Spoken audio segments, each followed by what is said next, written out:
if you can remember back to the beginning of this year, you'll remember that Kamala Harris was once considered to be a top contender for winning the Democratic primary this cycle, but not anymore. Kamala Harris has officially ended her campaign for president. I want to show you the video of her announcing the end to her campaign and then talk a little bit about why she might have done that and what this means for the race. The deal, guys. My campaign for president simply does not have the financial resources to continue and the financial resources we need to continue.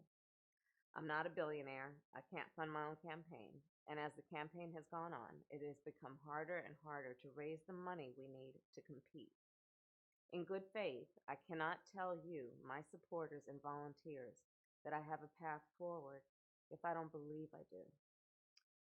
So, to you, my supporters, my dear supporters, it is with deep regret, but also with deep gratitude, that I am suspending our campaign today. But I want to be clear with you. I am still very much in this fight, and I will keep fighting every day for what this campaign has been about. Justice for the people, all the people. So you can see there Kamala Harris has ended her campaign. She says that it's entirely because of financing, and certainly financial considerations are very relevant for this. However, she probably did have enough money to at least go on for the next debate because she was qualified for the debate in December. So why did she drop out now?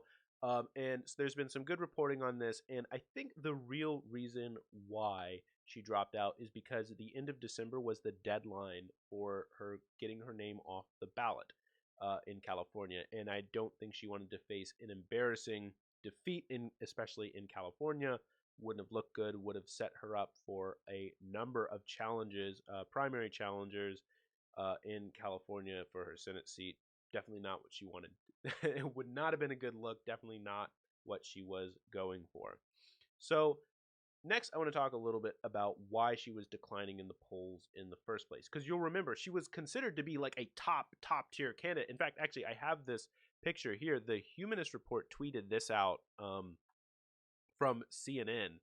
You'll remember. Look at this, right? Number one was considered Kamala Harris had the best chance of winning, and of course, they gave number two to Beto O'Rourke, two people who have dropped out of the race and had absolutely no traction whatsoever. And this guy right here, by the way, this is Harry Enton. I think that's how you pronounce his name. Don't don't come after me. That's the best I can do. I think it's Harry Enton. He's considered like the numbers guy or something, but for whatever reason, whenever he's presenting numbers, the numbers seem to have a very clear bias. Anyway, anyway, so Kamala Harris was once considered to be a serious favorite for winning this race. So why did she drop out?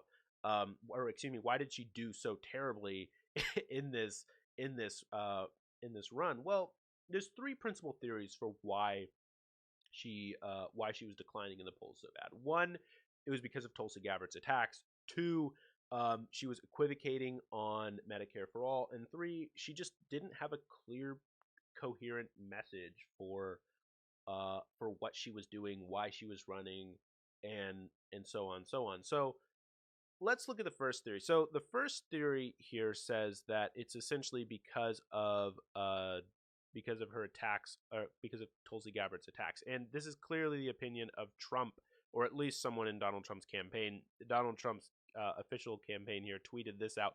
Breaking news: Kamala Harris has ended her campaign for president. Congratulations, Tulsi Gabbard. So you'll remember Tulsi Gabbard. This is ridiculous. So the Tulsi Gabbard really had laid into Kamala quite strongly. And actually, I would be a little bit like, hey, that's really that's too far, if it weren't for the fact that Kamala really isn't that nice. Like, she's kind of immodest. Watch this video of her attacking Tulsi Gabbard because of what Tulsi Gabbard's legitimate criticisms of her. This is going to sound immodest, but I'm obviously a top tier candidate, and so I did expect that I would be on the stage and take hits tonight because there are a lot of people that are trying to make the stage for the next debate. Yeah, for a lot of them, it's do or die. Well, yeah, and especially when people are at 0 or 1% or whatever she might be at. And so I did expect that I might take hits tonight. But, listen, I think that... Oh my goodness. Just, I that she is so unbearable. Like, I would feel really bad for Kamala because, it sucks to have to end a campaign. It sucks to lose in a campaign that you're working on, right? Could you imagine actually being the person to lose? I mean, it sucks. Like, you have to feel bad for her on some level. But after watching a clip like that, it's a little bit hard to feel bad for her.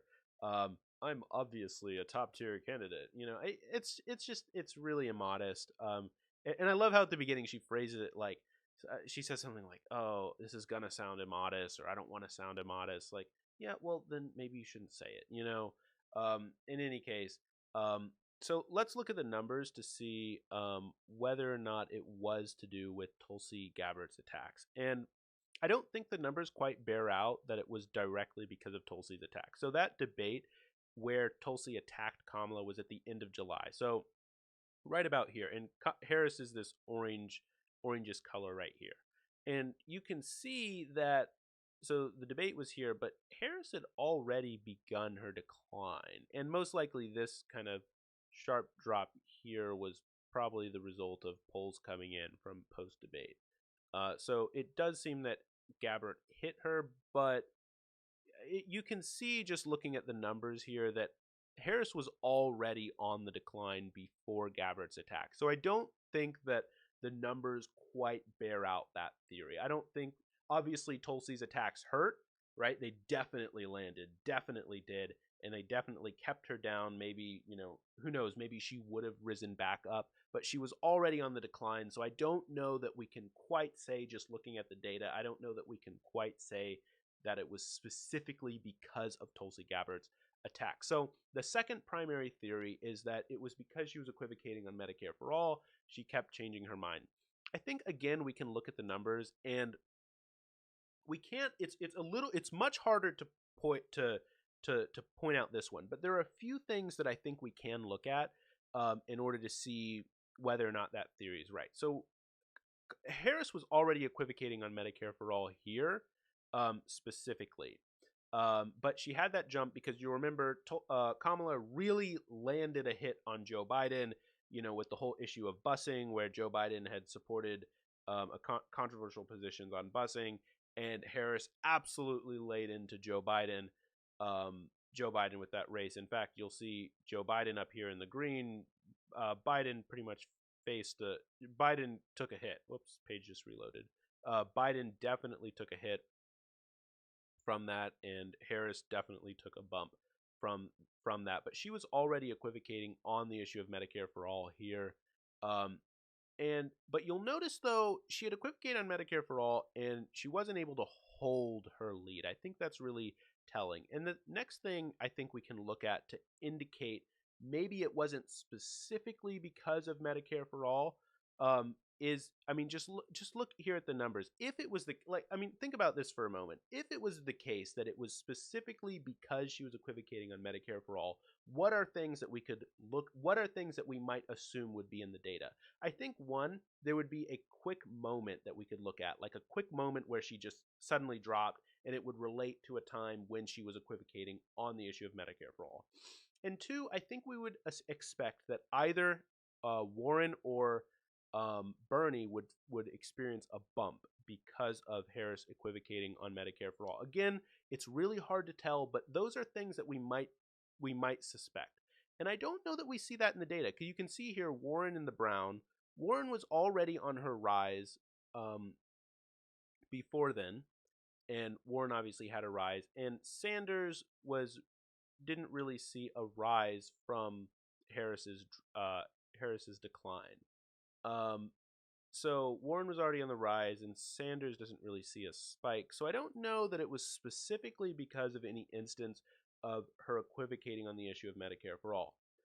However, I don't think that that's unrelated. I do think that that is a very relevant point, but I think it's only relevant in the fact that she simply wasn't able to hold support, because you'll see she didn't stay up very long. She just kind of died out slowly. It's like, I think she didn't have a clear and coherent message. And the fact that she was equivocating on Medicare for All is an instance of the fact that she didn't have a clear message. She didn't really know why she was running. She didn't have a clear theory of the case. You know, one day she's out here saying that she wants to abolish private health insurance, and the next day she's not. And that kind of went through with a lot of other issues as well, where she's kind of just shifting around. And I think voters saw that and they're like, I thought she had a lot of potential, but you know, the more I look at her, I don't really see it. So, was Medicare for All related? I think so, yes, but indirectly. I think the fact that she wasn't able to have a coherent case, she kept kind of changing her positions and, you know, kind of changing her messaging over and over again is is reflected in her equivocation of Medicare for All, but I don't think that an instance of her leaving Medicare for All is directly and explicitly related in her fall. So that's that's so much for the theories. Let's talk now. The next interesting thing to talk about with Kamala Harris is, well, who is going to benefit because of her dropping out? Like, right? Like, how is this going to change the race? And there's some data on this. We can see, I'm trying to pull it up right now. This is from Morning Consult. You can see this is based on who Kamala Harris's second choice is. And basically, it's not going to change the race a whole lot. 1% for all the candidates except for Pete Buttigieg. So if it is, so it's probably not going to change the race a whole lot. It could harm Buttigieg a little bit, but it's probably not going to be a massive change for the race. It really looks like Kamala Harris, and not to mention Kamala Harris was, I mean, she was at 3% at this point, and her voters are, you know, some of them are for Sanders second, some of them are for Warren, some of them are for Joe Biden. So I don't know that we're going to see a huge change because of this. However, 1% in Iowa could matter. I mean, the race is really tightening up there in Iowa, with Pete Buttigieg spending a ton of money in Iowa. He's putting all of his baskets in Iowa and New Hampshire. So, you know, 1% here or there for Bernie Sanders could really help him out, especially in New Hampshire, where currently it looks like he's leading, but that is for another video. So overall, sad to see her go, but honestly, she kind of deserved it, and I don't know that it's going to change the race a whole lot.